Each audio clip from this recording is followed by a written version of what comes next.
नई बहू। आज तुम खाना बनाओगी।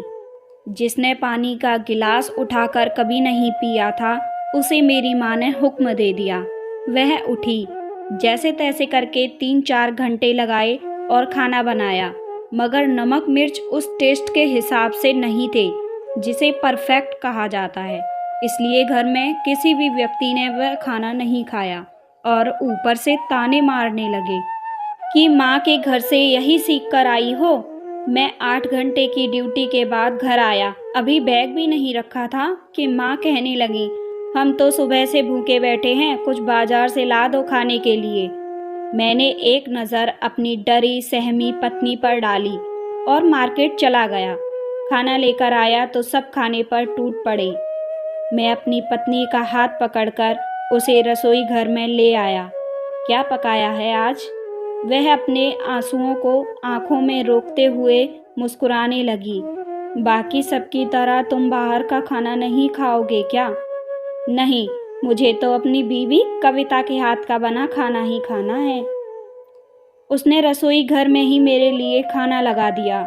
जब मैंने वह खाना चखा तो इतना बुरा भी नहीं था कि खाया ना जा सके, मगर उसे इतना समय ही नहीं दिया गया कि वह अपनी गलती को ठीक कर ले।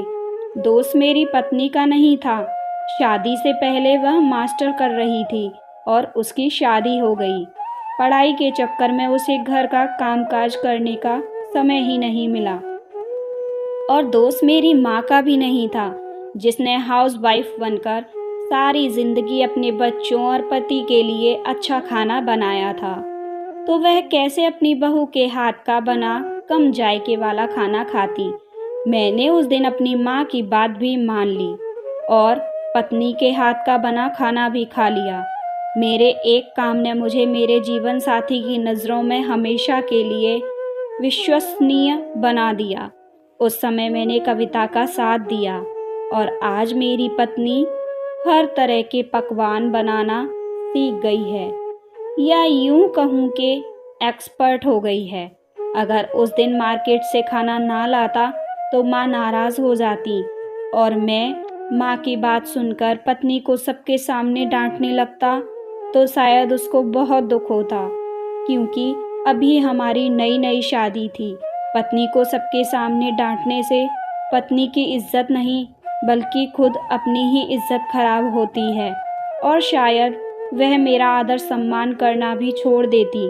नई नवेली बहू को इतना समय ज़रूर दें कि वह थोड़ा एडजस्ट हो सके। पहले पहले अगर उससे कोई गलती हो जाए तो उसे नज़रअंदाज कर देना ही बेहतर है।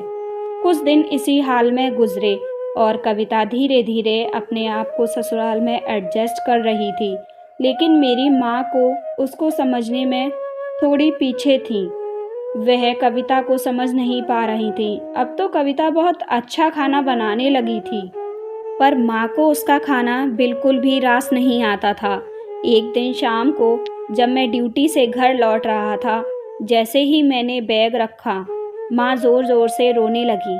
मैंने पूछा, माँ क्या हुआ आपको? क्या बात है, मुझे बताओ माँ। बेटा, आज तो कविता बहू ने हद ही कर दी। उसने बैंगन की सब्ज़ी में इतनी ज़्यादा मिर्च डाली है कि उसे खाकर मेरे मुंह की जलन अब तक नहीं जा रही। ज़्यादा मिर्ची खाने से मेरा ब्लड प्रेशर भी हाई होने लगा है।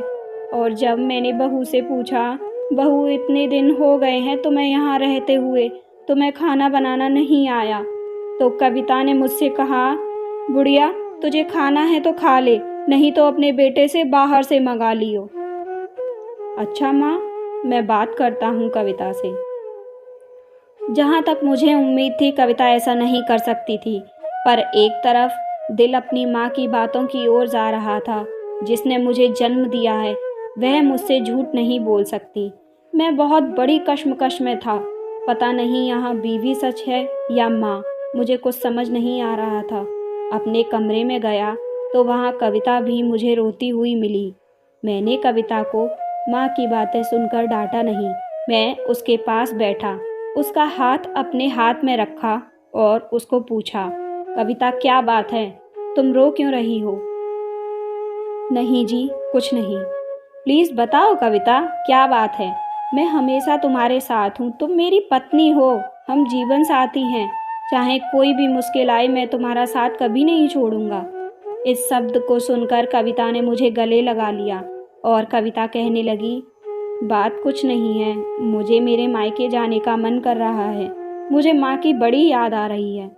ठीक है कविता, तुम कल शाम को चली जाना। उसके अगले दिन मैं तुम्हें लेने आ जाऊंगा। रात बहुत हो चुकी थी।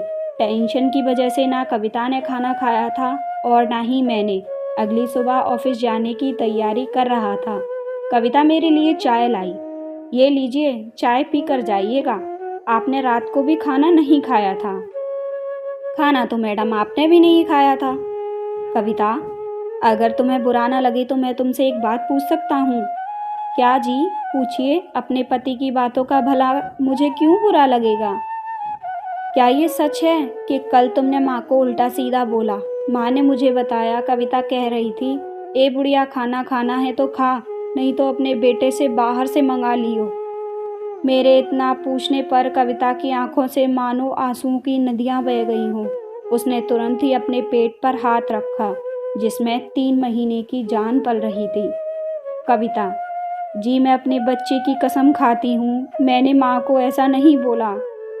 मैं बहुत बुरे तरीके से फंस चुका था। एक तरफ कविता और एक तरफ माँ। कोई भी माँ अपने बच्चे की झूठी कसम नहीं खा सकती, जो बच्चा अभी इस दुनिया में आया भी नहीं। ठीक है कविता, कोई बात नहीं। तुम मुझे शाम को तैयार मिलना, मैं तुम्हें तुम्हारे घर छोड़कर आऊँगा। और मैं वहाँ से अपने घर के मंदिर की ओर गया। घर से निकलते समय मैं हमेशा भगवान के सामने हाथ जोड़कर निकलता था। तभी मेरी नज़र मंदिर के ऊपर रखे हुए ऑडियो रिकॉर्डर पर पड़ी। शायद ये रास्ता भगवान ने ही दिया था और मैंने यह ऑडियो रिकॉर्डर ऑन कर दिया। उसके ऊपर एक रुमाल रख दिया ताकि वह किसी को दिखाई ना दे और चुपचाप मैं ऑफिस चला गया। शाम को जब मैं घर लौटकर आया तो मैंने वह ऑडियो चलाकर देखा। उसमें कविता बोल रही थी, माँ आज खाने में क्या पकाना है? कल मुही, किसी दिन तू अपनी जान पका दे तो फिर तो मानूं मैं तुझे। बेशर्म कहीं की, आने दे आज मेरे बेटे को, उससे कहूंगी आज तो तूने हद ही कर दी, मेरे साथ मारपीट की है, तब देखना तुझे कैसे घर से बाहर निकाल देगा। उसके बाद उस ऑडियो में और कोई भी उपयोगी बात नहीं थी। मैं तुरंत माँ के कमरे में गया। माँ, कविता ने कल जिस तरीके से आपसे बात करी, मैंने रात को उसे बहुत डांटा था। अच्छा बेटा आज तो कविता ने मेरे साथ मारपीट की है।